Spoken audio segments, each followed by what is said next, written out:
खुदा का कलाम।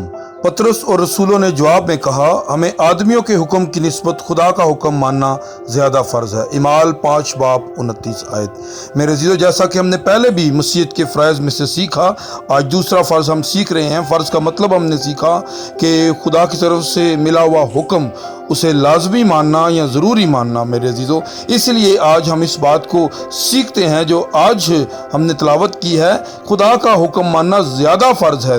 इस फ़र्ज़ को अदा करने के लिए जो कलाम इलाही में बातें हैं, जो खुदा के कलाम में बातें हैं, जो बाइबल मुक़द्दस में बातें हैं, उन्हें मानना हमारे लिए ज़्यादा ज़रूरी है, ज़्यादा लाजमी है। बनिस्बत हम किसी इंसान के हुक्म को, किसी इंसान की बातों को तरजीह दें, तो मेरे अज़ीज़ों, ये फ़र्ज़ नहीं है। फ़र्ज़ खुदा का कलाम है जिसे हमने मानना है।